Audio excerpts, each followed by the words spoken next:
क्या हुआ अक्षु? तू रुक क्यों गई? चल ना। अरे संभालो अक्षु, संभालो। गायत्री, तुम हो? और ये क्या हाल बना रखा है तुमने? खाना बना रही थी? जी जी, अब क्या करूं? आज ही के दिन सिंधु को छुट्टी भी लेनी थी। घर में इतनी बड़ी पूजा है, सात्विक खाना बनाना है। पंडित जी आ रहे हैं ना घर पे। तो लक्ष्मी, क्या है ये सब? हाँ, क्या कर रही हो तुम? तुम्हारे होते हुए गायत्री बेचारी अकेली रसोई में लगी हुई है, खाना बना रही है। तुम क्या कर रही हो? हाँ, तुम्हारे होते हुए बेचारी गायत्री अकेली रसोई में लगी हुई है, खाना बना रही है, तो तुम क्या कर रही हो? क्या हुआ आपको? ऐसे सब ठीक है ना? हमें तो खुद को विश्वास नहीं हो रहा है कि लक्ष्मी गायत्री से सारा काम करवाएगी। तुमने कुछ समझाया नहीं अपनी बहन को? सास सारा काम कर रही है और ससुराल में बहू हाथ पर हाथ धरे खड़ी है। एक तो इंदु नहीं आई है और गायत्री सारा काम करने में लगी हुई है। तुमने हाथ क्यों नहीं बढ़ाया? हाँ, तुमने मौसी जी को काम करने ही क्यों दिया? अच्छा लगता है क्या? शोभा देता है क्या बहू को कि सास ऐसे खपे और बहू आराम से बैठे? तुझे हो क्या गया है? तू तो ऐसी नहीं थी। तू तो ऐसी नहीं थी।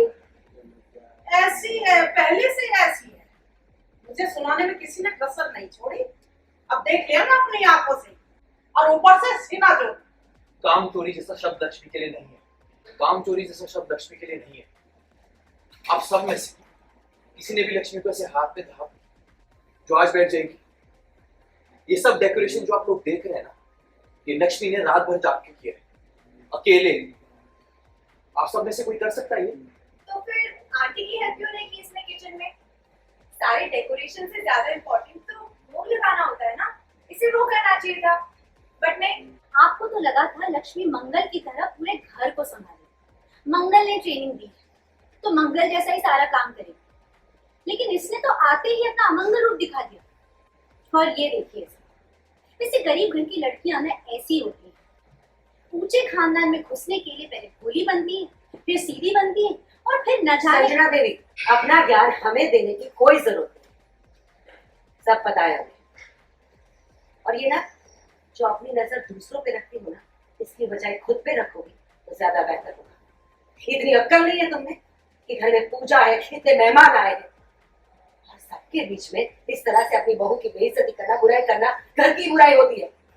जल्दी से कपड़े बदलो, अच्छे से कपड़े पहनो और बताओ, और कोई काम बचा है क्या? तो हो जाएगा।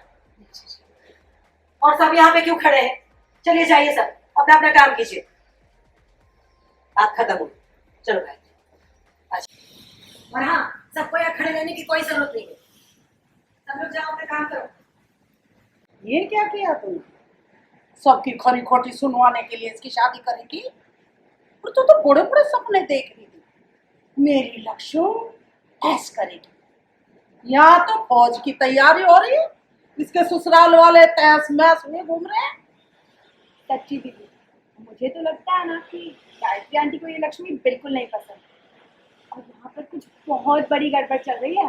तो चुप रह, अपने आप संभाल लेंगे। हाय, मैं हूँ उर्वशी उपाध्याय और आप मुझे देख रहे हैं टेली रिपोर्टर्स में, निगम हाउस में। और क्योंकि शादी के बाद की पहली पूजा है और पूजा में हम सबको पता है कि शुद्ध सात्विक खाना बनाना होता है, जो सत्यनारायण भगवान को भोग लगता है, जिसका स्पेशल प्रसाद होता है। आप सबको भी बहुत टेस्टी लगता होगा सत्यनारायण भगवान का प्रसाद, और उस प्रसाद का खास महत्व भी है। तो मैं देख रही हूँ, यानी कि कुसुम आती है तो देखती है कि अरे ये क्या है, कोई गिर रहा है, मतलब डब्बे गिर रहे हैं, तो देखती हूँ तो वो गायत्री है।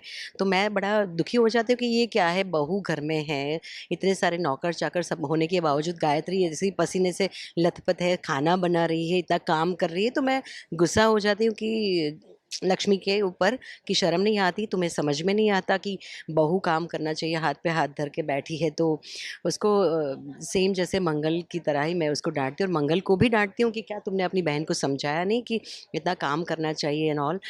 तो पर यहाँ पे हमें अभी तक पता नहीं है कि क्यों ये सब हो रहा है, बिकॉज़ वो किचन में काम तो करना चाहती है, बिकॉज़ लक्ष्मी कामचोर नहीं है, वो काम करना चाहती है। पर गायत्री ने उसको मना किया है कि खबरदार जो किचन में पैर रखा है, क्योंकि कल ही लक्ष्मी से एक बहुत बड़ी गलती हो गई और लक्ष्मी ने गलती से पीनट बटर वाला सैंडविच कार्तिक को खिला दिया, जिसकी कार्तिक को एलर्जी है और कार्तिक की सांसें ऑलमोस्ट अटक गई थी और बहुत घर में टेंशन हो गया था। फॉर्चुनेटली माता रानी की कृपा से मंगल आ जाती है और मंगल दवाई दे देती है, एंटी एलर्जी की मेडिसिन दे देती है और कार्तिक ठीक हो जाता है। तो माहौल तो अभी लाइट हो चुका है, लेकिन गायत्री के मन में जो कहीं कड़वास है या कहीं जो डर बैठ गया है कि कहीं कुछ और गड़बड़ ना कर दे, अभी वो किसी पे भरोसा नहीं करना चाहती और सब कुछ खुद अपने हाथों से करना चाहती है और इस बहाने वो इनडायरेक्टली लक्ष्मी को सबक भी सिखा रही है, जो अभी किसी को पता नहीं है।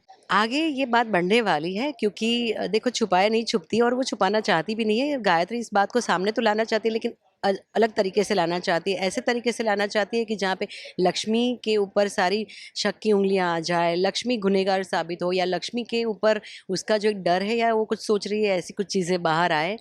तो अभी है आगे, मैं भी रूम में ले जाके गायत्री से बहुत कुछ पूछती हूँ कि भाई क्या हुआ, तुम ऐसा क्यों कर रही हो, बात क्या है, क्योंकि गायत्री को मैंने बचपन से बड़े होते हुए देखा है, मैं अच्छे से समझती हूँ कि गायत्री के मन में क्या चल रहा है और क्यों ऐसा है वो कर रही है। मतलब कुछ तो ऐसी चीज़ है जो गायत्री छुपा रही है, ये मैंने मतलब भांप लिया है।